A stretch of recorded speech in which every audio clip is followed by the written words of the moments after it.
Muy buenas tardes, un saludo muy especial para Carla Michelle Canet, que se encuentra en Baja California. Un saludo desde Colombia, le saluda Andrea Monsalve. Bienvenida a este espacio en School Rubric y muchas gracias por aceptar nuestra invitación, Carla. No, muchas gracias a ustedes por la invitación y me encanta que se haya dado esta oportunidad, me encanta que me hayan invitado a participar con ustedes y aquí estoy para servirles desde Mexicali. Claro que sí. Bueno, esta entrevista la hacemos para la sesión Punto de Vista de School Rubric y precisamente esa es la intención, Carla, la de escuchar el punto de vista suyo con respecto a algunos asuntos muy importantes que usted ha tratado en su artículo que se titula El texto es un proceso y no un producto y otras reflexiones de una profe de lengua. Carla Michelle Canet es licenciada en docencia de lengua y literatura, es maestra en lenguas modernas y estudiante de doctorado de ciencias del lenguaje de la Universidad Autónoma de Baja California. Ha dado clases de literatura y redacción en secundaria, bachillerato y licenciatura. Actualmente es profesora asistente en la Facultad de Idiomas de la Universidad Autónoma de Baja California y cursa una especialización en enseñanza de la escritura de la Universidad Johns Hopkins. También escribe cuentos y ensayos literarios. Es decir, que Carla Michelle Canet es una persona con amplia experiencia en docencia y con estudios que respaldan esa experiencia. Por eso para nosotros, para School Rubric, es un gusto tenerla con nosotros como escritora colaboradora e igualmente es un gusto tenerla en este espacio. Nuevamente, Carla Michelle, bienvenida. Y quisiera empezar preguntándole o pidiéndole que por favor nos cuente un poco acerca de su área de conocimiento y cómo surgió su interés por esta área de la educación. ¿Qué tal, Andrea? Sí, pues mira, yo creo que desde que era niña quería ser maestra. No sabía que iba a terminar siendo maestra en la universidad, pero sabía que quería ser maestra desde que era niña. Y cuando entré a la prepa, yo creo que fue cuando me di cuenta que me gustaba la literatura, que me gustaba escribir, que quería que a lo que sea que me dedicara estuvieran esas dos variables como dentro de. Entonces decidí acercarme principalmente por medio de la literatura. Aunque también es algo que hago, ¿no? Escribir ficción y no ficción y publicar, ¿no? En revistas literarias, la parte de la enseñanza nunca la dejé de lado, ¿no? Siempre supe que enseñar y estar en el aula y convivir con estudiantes era algo que también me causaba mucha satisfacción. Entonces, por eso es que busqué una opción para la universidad que me permitiera hacer ambas cosas, ¿no? Tanto desarrollar mi perfil literario como escritora literaria, pero también la parte de la educación y trabajar con grupos. Entonces, pues bueno, me acerqué a esta facultad de pedagogía, que acá en la universidad pues sales con un área de especialización. Entonces, en mi caso fue el de lengua y literatura, donde pues además de llevar clases de pedagogía, educación, didáctica, pues también llevas toda esta formación tanto lingüística como literaria para poder trabajar, sobre todo con grupos de adolescentes de secundaria y de preparatoria, que fue lo que comencé a hacer, ¿no? Cuando terminé la licenciatura, pues comencé a trabajar en secundaria y en prepa, y que son chicos que tienen entre 12, 18 años aproximadamente. Y fue muy satisfactorio, ¿no? O sea, yo tengo grandes experiencias y recuerdos de esa etapa donde trabajé en secundaria y preparatoria.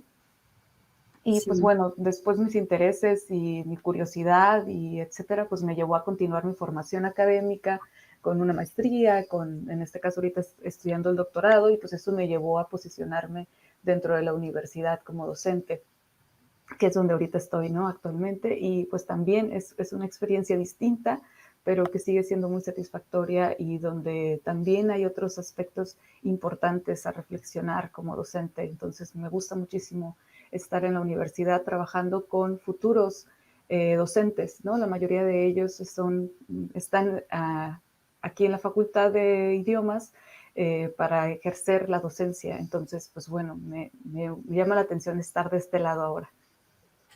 Muy bien, sí, es un campo muy bonito también el de la educación y muy satisfactorio al final. Sí, así es. Sí, Carla, le pregunto, usted desde ese ambiente en el que está, usted escribió el texto, el artículo que tiene por nombre, el texto es un proceso y no un producto y otras reflexiones de una profe de lengua. ¿Usted nos puede ampliar, por favor, un poco esta frase de el texto es un proceso y no un producto? Claro. Bueno, esta es una frase en realidad de un escritor estadounidense, de Donald Murray, que es una visión que él tiene o que él tuvo, ¿no? Cuando fue maestro de universidad en universidades en Estados Unidos, eh, para enseñar escritura, ¿no? Curiosamente, él Sí. también era escritor, era un importante periodista en Estados Unidos, ganador del Pulitzer y demás, pero que también ejerció la docencia, ¿no? Como es algo muy común para los que escribimos, ya sea por medio de talleres o por clases formales dentro de instituciones, etcétera. Entonces, en el caso de Donald Murray, él tenía muy claro como escritor que para lograr un buen texto hay un trabajo detrás que se tiene que hacer para llegar a eso, ¿no? O sea, quienes Sí. escribimos eh, fuera de ambientes como estudiantiles, o sea, es decir, que no solamente escribimos el ensayo para pasar la materia o demás, sino que Ujú. escribimos porque tenemos una formación literaria para publicar, etcétera. Sabemos que es más importante ese proceso creativo para llegar al texto que a veces el mismo texto, ¿no? Es decir, es una pregunta recurrente para los escritores, ¿no? O sea, ¿cuál es tu proceso creativo? ¿Cómo fue? ¿Por qué llegaste a ese texto? ¿Cómo se dio? Entonces, para la parte literaria o para los escritores, eh, es algo con lo que estamos muy familiarizados. Y Donald Murray lo tenía muy claro. Y por eso es que cuando él comienza a enseñar escritura en universidades en Estados Unidos, tenía muy claro que lo que tenía que enseñar era ese proceso que siguen los escritores para poder tener un buen texto, ¿no? Un buen texto no nace de la nada, no es inspiración, ¿no? Como a veces nos hacen creer, o no es un Ujú. momento de suerte, ¿no? Es trabajo. Hay un trabajo previo duro que se tiene que hacer para poder tener un buen texto. Entonces, y eso es práctica. Entonces, entre más trabajemos en ese proceso, entre más procesos hagamos para distintos textos, más vamos perfeccionando esas técnicas y más rápido vamos a llegar a tener un buen texto, ¿no? Y lo que sucede en muchas de las instituciones, al menos acá en México es muy común, es que nos suelen enseñar o nos suelen pedir, ¿no? En las clases como entrega un ensayo, entrega un cuento, entrega un reporte de lectura y te pueden dar hasta criterios de evaluación, ¿no? El ensayo se va a evaluar de la siguiente manera, tiene que tener estos lineamientos, tiene que tener aquello, igual con el cuento o con el tipo de texto que te piden, pero pocas veces se profundiza en el proceso, ¿no? O Ujú. se menciona que hay un proceso de escritura, pero no se trabaja, no, no se le da tiempo de retroalimentar ese proceso también, no solamente el texto, sino retroalimentar el proceso. Entonces, para los que para Donald Murray, pues fue muy claro y eso provocó también que en muchas universidades en Estados Unidos y muchos docentes en Estados Unidos comenzaran a tomar, ¿no? Esta frase propia, como apropiarse de la frase de Donald Murray para aplicarlo a sus clases y comenzar, ¿no? A enseñar esos procesos para llegar a un texto, a un buen texto, ¿no? Entonces, este, yo como escritora me había comenzado a familiarizar con el texto como un proceso, ¿no? O sea, tenía como muy claro que para yo escribir un cuento tenía que tener como hacer investigación previa, tomar apuntes, ir desarrollando cosas, pedirle a alguien más que lo leyera, no sé, como que toda esta parte en mi escritura literaria yo la tenía muy clara, pero de repente me costaba trabajo verlo también dentro de ambientes académicos o estudiantiles. Eh, y creo que ese es un punto importante, ¿no? O sea, como pasar también esos procesos que también suceden en la escritura académica o en la escritura de textos escolares, que también tienen que estar ahí presentes, pero que de repente no se retroalimentan o no se mencionan tan explícitamente. Entonces, cuando comencé a tomar este programa especializado de la Universidad de Johns Hopkins con Coursera, que es una institución pues americana, pues lo mencionan abiertamente y ahí fue donde encontré, ¿no? Eso es lo que quería, ¿no? Esa es la parte que a mí me interesaba de alguna manera exponer y enseñarle a mis alumnos, pero que no había logrado cómo nombrarlo, ¿no? Hasta que encontré el texto de Donald Murray y de otros grandes pedagogos en Estados Unidos que pues desde los 80 yo creo han venido trabajando con esta visión, ¿no? De enseñar procesos de escritura más allá de solamente enseñar o pedir textos en la clase, ¿no? Y evaluarlos también. Entonces, por ahí viene. Sí, es muy interesante porque pues en este momento estamos en el mundo de la inmediatez. La gente no le interesa tanto participar de un proceso. Entonces es interesante saber que no es solamente llegar y escribir 2 palabras y ya, sino que tiene un trabajo previo y es un trabajo interesante y es un trabajo pues que requiere que las personas se enamoren de él para poderlo hacer con gusto y para poderlo hacer bien hecho. Sí, Eh, sí, en cuanto a eso que usted me está diciendo, que nos nombra el proceso, ¿usted qué estrategias tiene o qué estrategias cree que puede compartirnos en este momento que sean buenas para los profesores, para que ellos las pongan en práctica en sus aulas de clase y les ayuden a los chicos, a los estudiantes, a enamorarse de la escritura y de la lectura y a entenderla así, como un proceso?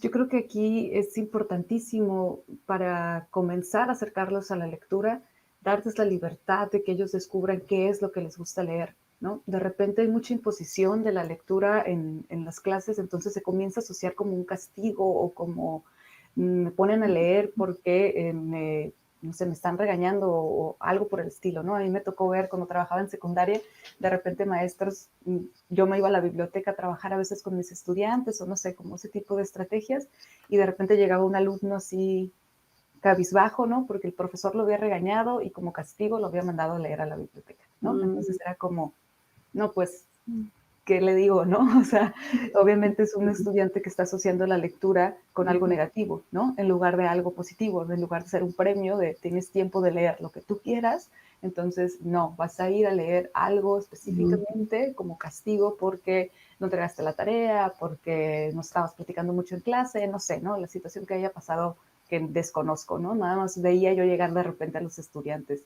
Y creo que para empezar tenemos que romper con eso, ¿no? O sea, la lectura no tiene que ser un castigo, la lectura no tiene que ser vista como algo negativo y para empezar con eso tenemos que darle libertad al estudiante de leer lo que a él le gusta leer, ¿no? Y ese es otro punto que, donde también fallamos como docentes, ¿no? Y me incluyo porque por muchos años también lo llegué a hacer, mm, imponerles lecturas a los estudiantes, ¿no? O sea, llegar y pedirles que lean el Miocid, ¿no? Que al menos en, el mundo hispánico es muy común que nos obliguen a leer el Miocid en secundaria o en prepa, ¿no? Y además es un español medieval que no tiene nada que ver con el español actual, es complejísimo, ¿no? Aunque para un alumno de secundaria, porque hay un montón de referencias y de contextos culturales e históricos con los que también tenemos que acercarlos antes de pedirles que puedan interpretar una obra como esa, ¿no? Entonces, de repente, sin ninguna herramienta le das un texto de ese tipo y esperas que mágicamente el alumno desarrolle un gusto por la lectura. No, no es completamente contradictorio, ¿no? Entonces, creo que tenemos que, como docentes y como adultos también, dejar de creer que solamente las lecturas de la literatura universal o los clásicos es lectura, ¿no? Y es lectura que vale la pena, porque definitivamente no funciona así, ¿no? mm. Y dejar que el alumno descubra sus intereses, ¿no? Dejar que el alumno lea y que diga, esto sí me gustó, esto no me gustó, esto me pareció difícil, y dejar que tenga ese proceso también con la lectura, ¿no? De acercamiento con la lectura. Es difícil por un montón de situaciones que suceden en los contextos educativos, pero es lo más apropiado, ¿no? Uno, no juzgar sus gustos, ¿no? O sea, no decirle que eso que está leyendo no es literatura porque es literatura juvenil o porque es literatura infantil, ¿no? Como empezar por ahí. Y dos, dejarlo, ¿no? Dejarlo que lea y en los formatos que desee, ¿no? Algo que también he aprendido, ¿no? En estos años es que hay estudiantes que no les gusta leer ficción, pero que les gusta mucho leer textos de no ficción, ¿no? O que les gusta mucho leer información sobre ciertos temas específicos o textos de divulgación, ¿no?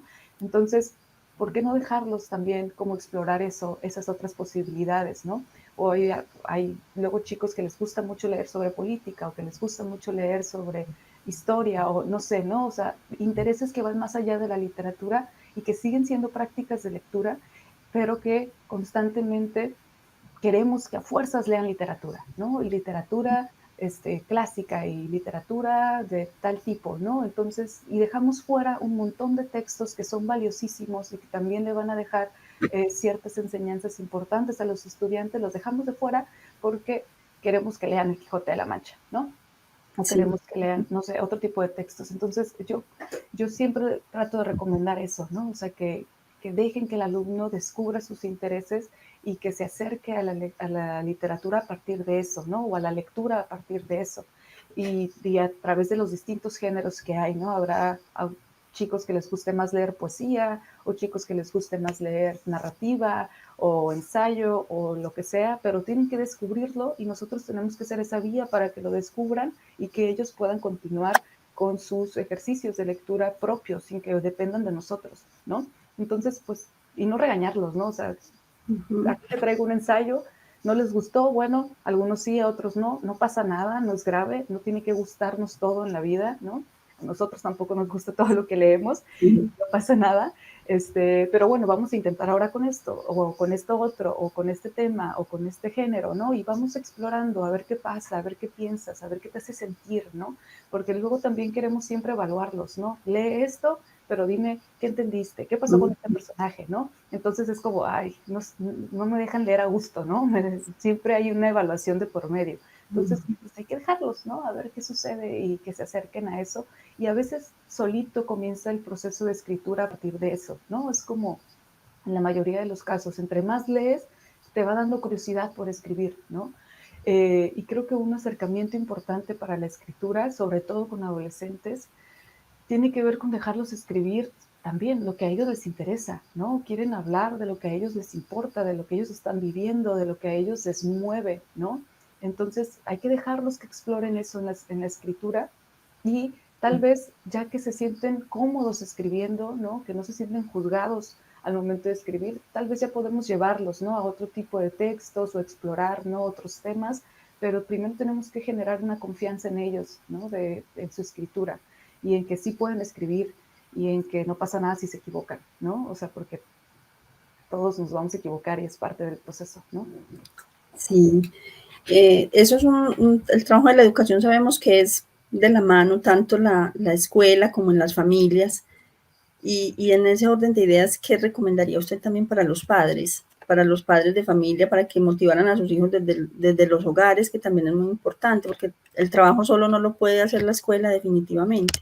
Claro, sí, eso también es importante, ¿no? O sea, habrá chicos que en la escuela descubren cosas y de ahí se quedan, y había otros que desde casa tienen una formación distinta que los acerca a estas prácticas de lectura y escritura de una manera, pues, mucho más como natural, ¿no? Porque es algo que ven desde casa. Ahora, tampoco se trata de juzgar a los papás y de decirles, papás, si tú no lees, tu hijo no va a leer, ¿no?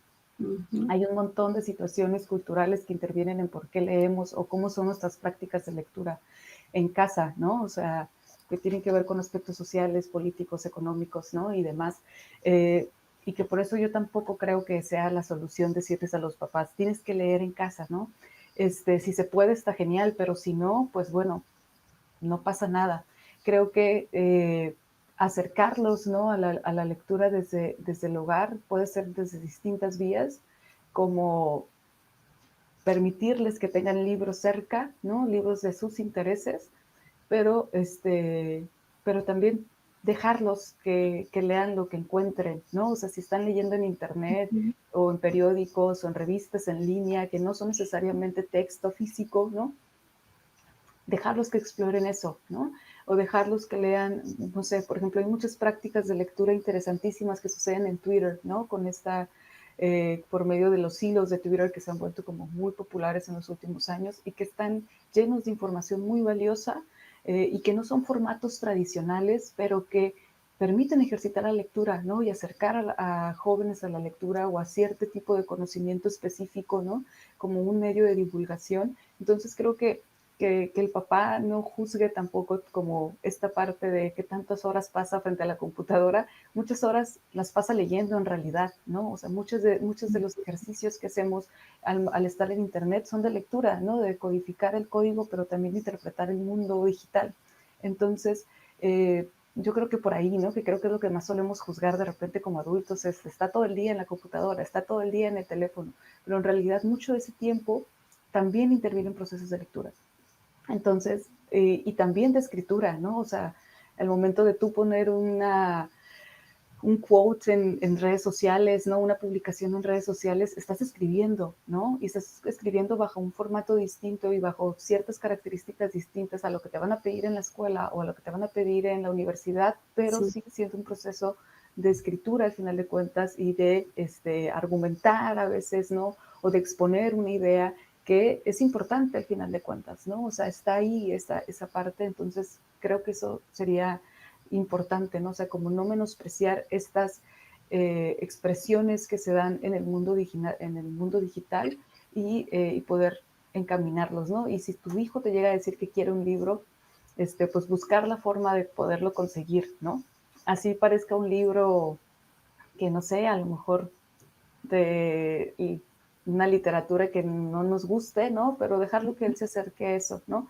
Que es un problema porque luego son carísimos los libros y también es todo un tema, pero en la medida de lo posible, como acercarlos por eso, por medio de sus intereses, ¿no? Más allá de imponerles una lectura específica, ¿no?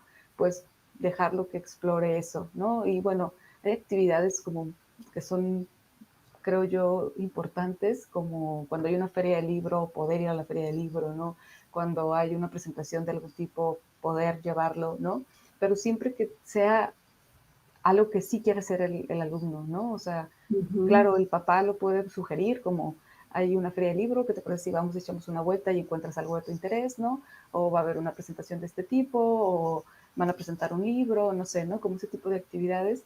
Y si el hijo quiere, pues adelante, creo que son momentos importantes, ¿no? O si el hijo tiene la iniciativa, pues tratar de cumplir, ¿no? Ese deseo que tiene en la medida de lo posible, sin que necesariamente tenga que ser yo también leo mucho o yo también tengo, no sé, muchos libros en casa o demás, ¿no? No necesariamente tiene que ser siempre por esa vía, ¿no? O de esa manera. sí, puede ser también una falta de flexibilizar un poco con el hijo, pues sus gustos, acerca de sus gustos y sus intereses. Ujú. Muy interesante lo que usted dice. Ojalá pues quienes lo escuchen lo pongan en práctica. En el texto también usted expresa que lo que se necesita es tiempo, paciencia y retroalimentación. Y tener claro que es ortografía, redacción y estilo. Pero en vista de todo lo que usted nos ha hablado en este momento y del contenido de su artículo, ¿qué otros elementos serán necesarios para incentivar en los estudiantes ese amor por la lectura? Pues no sé si será suficiente con estos elementos que usted menciona o pareciera como que se necesitara algo más que los motivara. Sí, yo creo que sobre todo la parte de la escritura es donde más se necesita tiempo, paciencia y retroalimentación, ¿no? Para poder Sí, ejercer como esas destrezas en la parte de escribir, ¿no? Y creo que la parte de la lectura es algo mucho más, este, como íntimo, ¿no? O sea, cada quien va descubriendo la lectura, cada quien se va acercando a la lectura, cada quien se va como identificando con ciertos textos, con ciertos autores, con ciertos formatos, ¿no? Por situaciones distintas. Entonces creo que ahí es una cuestión así como de sensibilidad muy importante para acercar a los estudiantes o a los hijos a esa parte que tiene que ver con la lectura, ¿no? Entonces, eh, habrá algunos que es muy natural ese proceso, habrá otros que por diferentes motivos se resisten un poco más, ¿no? Pero creo que principalmente está en cómo conceptualizamos la lectura de manera tradicional, ¿no? Entonces, solemos enseñar que la lectura es sentarte en un sillón con una taza de café, ¿no? A un lado de una ventana y abrir un libro, eh, una novela, no sé, y durar 2 horas ahí apreciando el texto, ¿no? Entonces solemos pensar que eso es lectura y solemos aspirar a que eso hagan los estudiantes, ¿no? O sea, o nuestros hijos, o etcétera, ¿no? O sea, que nosotros queremos ver esa escena, ¿no? Para decir, ah, mi hijo es un gran lector, o es un lector ávido porque lee 50 libros al año, ¿no? Y medimos la lectura de esa forma, ¿no? ¿Cuántos libros lees al año? Es como tramposo de repente medir la lectura de esa manera, ¿no? O medir la lectura únicamente bajo estos estándares que tienen ahí como conceptos contextualizaciones y sesgos muy de clase, ¿no? O sea, como Sí, un contexto muy específico, ¿no? Y deja fuera un montón de posibilidades. Entonces creo que como apostar, ¿no? A estos nuevos formatos, a estos nuevos contextos, es mucho más amigable, ¿no? Para los jóvenes o para los estudiantes. Entonces, yo diría que, que crear, o sea, dejarles muy claro que leer es todo lo que hacen día con día, ¿no? O sea, leer un mensaje de texto, leer publicaciones en internet, leer los letreros, leer las instrucciones para la clase, leer, todo eso en realidad es lectura, ¿no? Y en todos esos procesos son lecturas porque al final de cuentas es una práctica social del lenguaje, ¿no? O sea, constantemente estamos leyendo en este mundo en el que vivimos hoy en día, ¿no? Este, y eso también es lectura y eso también nos acerca a la escritura, ¿no? Entonces, creo que primero hay que romper con ese concepto de lectura como tan tradicional, incluso clasista de nuestra parte, ¿no? Para dejar otras posibilidades, ¿no? Y que el estudiante no sienta que se le va a juzgar por estas otras prácticas, ¿no? O sea, por leer una revista, por leer artículos sobre cómo pasar al siguiente nivel en su videojuego, por leer una reseña de una película, por leer, no sé, como todas estas otras posibilidades, que también es lectura, ¿no? Leer un artículo de Wikipedia para saber algo específico en ese momento, ¿no? O leer, no sé, una revista de moda, como todo esto también es parte de, ¿no? Y también puede causar intereses importantes y los puede llevar, ¿no? A otro tipo de lecturas a partir de eso. Entonces creo que para leer tenemos que ser como así de amplios, ¿no? O sea, y dejarle esa parte al estudiante. Y ahora en la parte de la escritura, yo creo que lo primero es, de repente, sobre todo cuando estamos con estudiantes, adolescentes, es quitarnos un poquito de la cabeza que vamos a revisar acentos, puntos, comas y ortografía, ¿no? O sea, creo que lo primero que tenemos que hacer como docentes es dejarlos que se expresen por medio de la escritura, ¿no? Como un medio de expresión. Entonces, creo que acercarlos de esa manera, ¿no? Donde primero aprenden a desarrollar una idea, a expresar una idea, ¿no? Sobre lo que sea, sobre la cafetería de la escuela, sobre una película, sobre un tema de actualidad, sobre lo que sea. Y, y antes de fijarnos en si cometió faltas de ortografía, si le faltaron puntos y comas, ¿no? O sea, como dejarlo expresar eso, ayudarle a desarrollar esa idea, ¿no? A decirle, a darle más elementos o recursos para que pueda explicar, para que se pueda ampliar, ¿no? Y ya que sabemos que el alumno puede hacer eso, ¿no? O sea, puede desarrollar una opinión, un concepto, una narración, ¿no? Entonces ya podemos irnos a estos otros elementos de, mira, te faltaron acentos aquí, te faltaron un punto acá, fíjate en esta idea, fíjate en esto otro, ¿no? Pero de repente queremos hacerlo al revés. La mayor parte del tiempo queremos que primero no cometa ninguna falta de ortografía antes de que desarrolle la idea, ¿no? Pero el punto es que cuando empiezas a hacer correcciones al por mayor, el alumno se bloquea, ¿no? Es como, esto es imposible, no puedo, dificilísimo, me faltan muchísimo, no, ya, o sea, ¿para qué? ¿No? Entre más escribo, más me van a corregir, entonces pues no escribo, ¿no? Entonces, creo que hay que como cambiar esa visión, ¿no? Y eso de alguna manera va a ser, o va a causar como algo en el estudiante, ¿no? Donde no escribe para ser juzgado, no escribe para que me evalúen, sino que escribo para expresar algo, para explicar algo, para desarrollar esto que pienso, o esto que sucede, o esto que viví, o lo que sea, ¿no? Y ya que tenemos eso, entonces sí, irnos a la parte como más formal del texto, ¿no? Esta parte como más estructural, creo que le da una visión distinta a los estudiantes, ¿no? Sobre la escritura.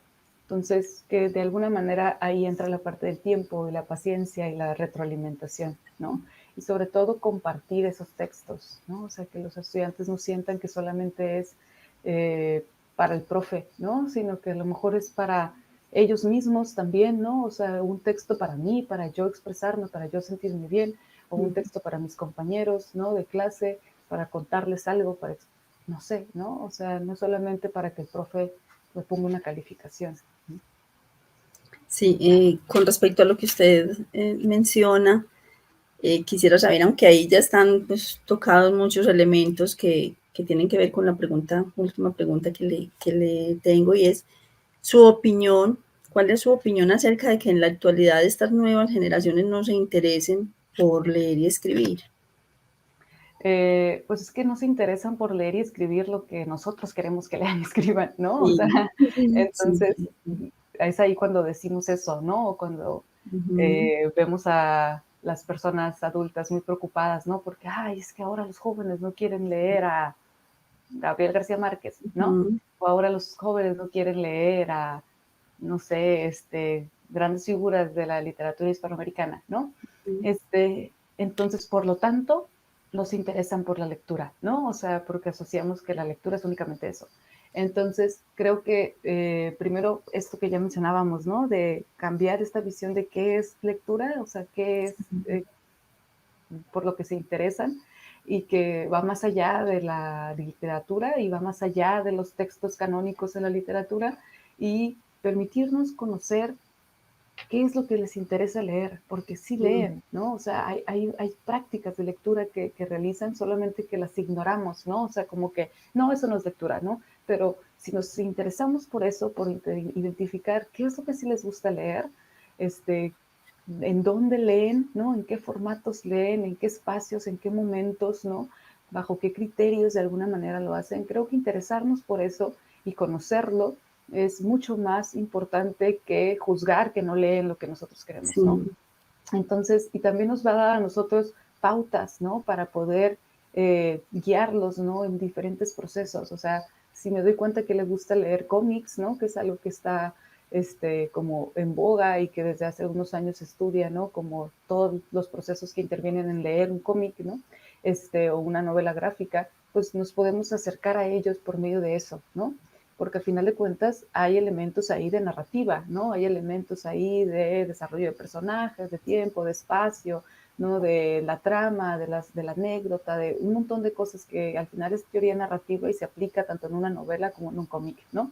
O sea, ahí está, solamente que no son los formatos tradicionales y pues queremos como ignorarlos, ¿no? O de repente nos damos cuenta que les gusta mucho leer fanfictions, ¿no? Bueno, también es, al final de cuentas es narrativa, ¿no? Mucho de lo que está ahí, hay descripción, hay uso de metáforas, hay un montón de elementos, ¿no? Solo que no son los formatos tradicionales. Entonces creo que yo sí creo que leen mucho, que incluso leen más que lo que leían antes, ¿no? O sea, solamente que leen otros formatos y tienen otros intereses.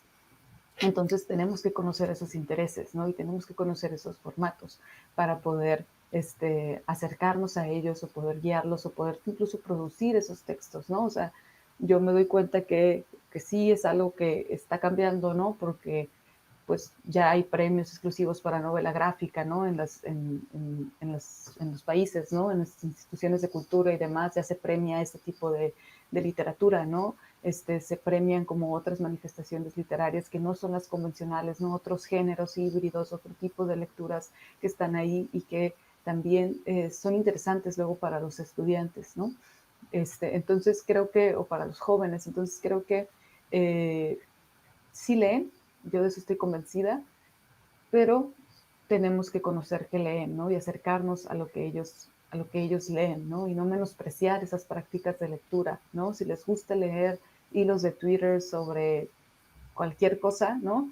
Entonces ahí hay algo, ¿no? ¿Y qué tienen esos hilos de Twitter, ¿no? Y muchos manejan una atención increíble y manejan como un proceso de brevedad también importante, ¿no? Son muy concretos en su escritura, son muy claros, por ejemplo, ¿no? Tienen como ciertas características ese tipo de redacción que también es importante que la conozcamos, ¿no? Cero redundantes, cero como floreada el lenguaje, ¿no? Entonces, bueno, tal vez ese es el problema, ¿no? Queremos que lean textos que tienen como otras cualidades que a ellos no les interesa, ¿no? Y que por eso no les llama la atención o por eso dicen, es que, profe, me perdí en la lectura. Pues claro, porque tienen otras características a lo que están acostumbrados a leer, ¿no? Entonces, creo que no hay que como voltear la cara a esas manifestaciones que hay y hay que revisarlas, hay que leerlas, hay que conocerlas, ¿no? Y permitir, ¿no? De alguna manera ir y venir, ¿no? Con este tipo de formatos, ¿no? No significa que ya vamos a tirar toda la literatura o los textos canónicos a la basura, pues no, pero que no sea el único recurso que tengan los estudiantes, ¿no? Para poder hacer una tarea o para poder hacer un análisis o para poder considerarse lectores, ¿no? O sea, que vaya más allá de eso. Y además hay otros formatos, ¿no? Que te permiten combinar literatura, material audiovisual, etcétera, que también es importante, que también tienen una carga de teoría literaria importante, pero que de repente también como, no, si no están leyendo así textualmente, palabra por palabra, entonces no cuenta, no vale, ¿no? Entonces, no sé, hay series increíblemente hechas, ¿no? O sea, donde se nota que el guión tuvo un proceso importantísimo, pero no se discute, ¿no? O sea, de repente en las preparatorias o en las secundarias no se discute como esa parte de, para que tú tengas una película, ¿no? Se escribió un guión y hay un proceso de escritura detrás, ¿no? Y a veces, sobre todo en el caso del cine o de las series, es escrito por más de una persona, ¿no? O sea, ¿cómo son esos procesos donde no es solamente una persona me siento a escribir, sino que son varias personas, ¿no? Entonces, sin guión no hay película, sin guión no hay serie, ¿no? Entonces, ¿qué pasa ahí, no? Entonces, creo que también estos otros formatos, aunque no estén leyendo tal cual, al final de cuentas es material que les sirve para interpretar obras o para interpretar información, etcétera, ¿no? O sea, la lectura no se logra únicamente leyendo así un libro, ¿no? Sino que necesitas de un bagaje cultural importante para poder leerlo, ¿no? Y también esa es otra parte que luego nos olvidamos de eso y por eso es que los alumnos no se interesan, ¿no? Por ciertas obras porque no tienen todo ese trasfondo necesario para interpretarlo, ¿no? Porque pues es algo sociocultural la lectura, ¿no? Entonces, no es algo mecánico nada más, ¿no? No nada más es poder saber a qué fonema corresponde cada símbolo que está ahí, ¿no? Entonces, creo que es algo que tenemos que ver desde una perspectiva mucho más amplia, ¿no?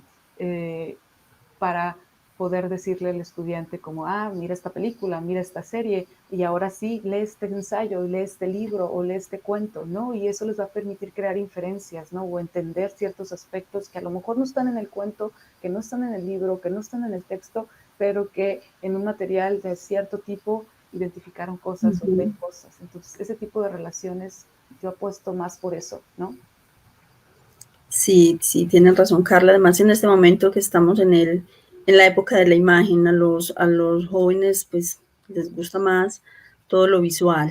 Y eso es como lo que los mueve y lo que los motiva a continuar y a trabajar. Cada día, pues, todos están pegados y les gusta la pantalla, sea el celular o el computador, cualquier aparato electrónico, pero esa es otra forma de interactuar y de desarrollar esas habilidades de lectura y de escritura. Definitivamente este es un tema muy interesante y del cual yo estoy segura usted tendría muchísimo más que contarnos.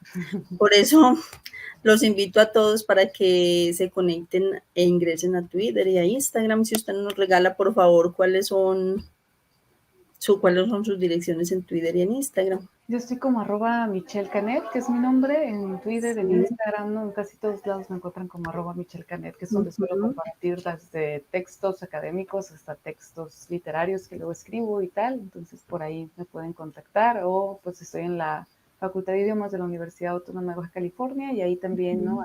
En los medios de contacto que tienen por medio de la universidad también me pueden encontrar. Muchas gracias. También los invito para que ingresen a nuestra página www.schoolrubric.com a la sesión de artículos en español. Ahí pueden revisar los artículos de Carla Michel y de otros escritores que también nos colaboran. Nos despedimos ahora entonces de Carla Michel Canet, licenciada en Docencia de Lengua y Literatura, maestra en Lenguas Modernas y estudiante del doctorado en Ciencias del Lenguaje de la Universidad Autónoma de Baja California, dándole las gracias por habernos regalado este espacio tan valioso, en el que hemos podido escuchar sus aportes acerca de este tema que es completamente contemporáneo y del que pues casi nunca las personas hablan y es importante compartir estos espacios. Y además que en cierta medida es preocupante, sobre todo para los padres de familia y para algunos docentes, porque pues, es algo que tiene que ver directamente con el desarrollo intelectual de los niños y niñas y de los jóvenes. Entonces es un tema muy interesante que lo pueden ampliar en las redes sociales. De nuevo, muchísimas gracias, Carla, por su tiempo. Un abrazo, que esté muy bien y una muy feliz tarde. Gracias igualmente, que estén bien. Saludos a todos. Gracias, hasta luego.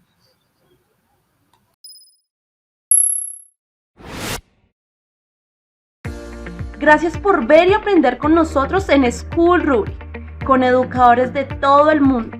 Para obtener más acceso a artículos, revistas, podcasts, episodios en vivo, nuestro directorio de colegios internacionales, cursos y más, visítenos en schoolrubric.es y schoolrubric.org. Gracias.